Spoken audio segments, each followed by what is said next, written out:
अंधे की जेल और मुक्ति का फाटक। बहुत समय पहले की बात है। एक राज्य में एक व्यक्ति था जो जन्म से अंधा था।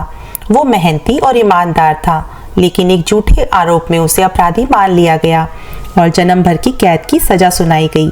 उसे एक बड़े पत्थर की दीवारों से घिरी जेल में डाल दिया गया। अंधा था, इसलिए उसे दिन और रात का फर्क मालूम नहीं पड़ता था। बस वो अपने मन की दुनिया में रहता और सोचता कि ना जाने कब ये जीवन की अंधेरी कैद खत्म होगी। एक दिन राज्य के राजमंत्री जेल का निरीक्षण करने आए। उन्होंने हर कैदी की हालत देखी, पर जब उनकी नजर इस अंधे पर पड़ी तो उनके मन में करुणा जागी। वो सोचने लगे, ये तो बेचारा देख भी नहीं सकता, फिर इसे जीवन भर कैद में क्यों रखा जाए।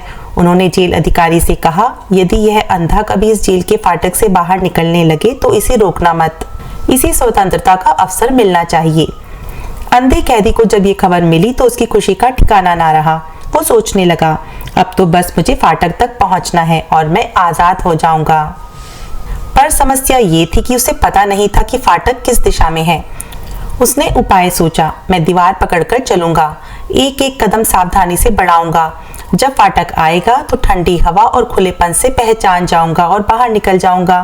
वह रोज ऐसा करने लगा। दीवार पकड़कर धीरे धीरे चलता, कदमों को गिनता, कोनों को पहचानता। उसे ये भी मालूम था कि फाटक के पास फव्वारे लगे हैं जिनसे ठंडी हवा आती है। यही ठंडी हवा उसके लिए संकेत थी कि अब मुक्ति का द्वार सामने है। लेकिन एक कठिनाई थी। उसके सिर में पुरानी खाज थी जो हर बार ठंडी हवा लगते ही पड़ जाती थी। जैसे ही वो फाटक के पास आता और ठंडी हवा महसूस करता, वो दोनों हाथों से सिर को जाने लगता और दीवार छोड़ देता। इसी दौरान चलते चलते वो फाटक पार कर जाता और फिर जेल का पूरा चक्कर लगाना पड़ता। ये सिलसिला कई बार हुआ। हर बार वो फाटक के पास पहुंचा, लेकिन अपनी खुजली में उलझकर दीवार छोड़ देता और अवसर खो देता। उसे लगता कि वो प्रयास कर रहा है, लेकिन भाग्य उसका साथ नहीं दे रहा। दिन बीतते गए, साल गुजर गए। उसका शरीर बूढ़ा होने लगा, पर उसकी मुक्ति की आशा अभी भी बाकी थी। वह हर बार दीवार पकड़कर चलता और फाटक के पास आते ही अपनी कमजोरी में हार जाता।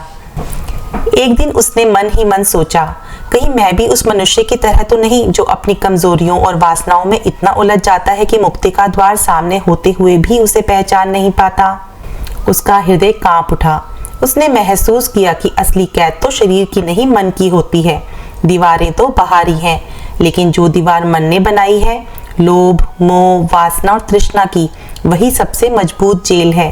वो सोचने लगा, यह जेल तो केवल प्रतीक है। असली मुक्ति तो तब होगी जब मैं अपने भीतर की अंधकार को दूर कर पाऊंगा।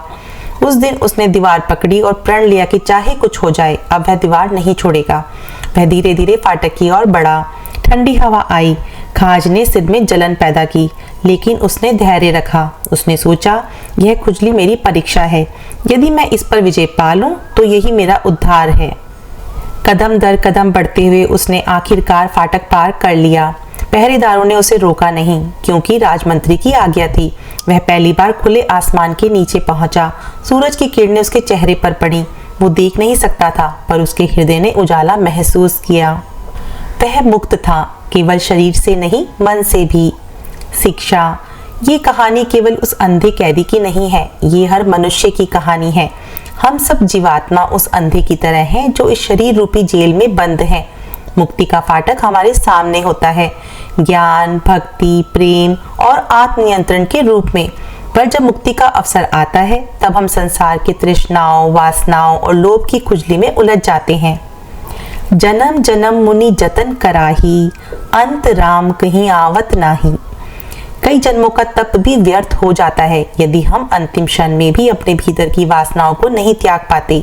इसलिए जब जीवन का फाटक खुले तो मन की दीवार को पकड़े रहो, ध्यान और संयम से चलते रहो। तभी सच्ची मुक्ति मिलती है, बाहर की भी और भीतर की भी।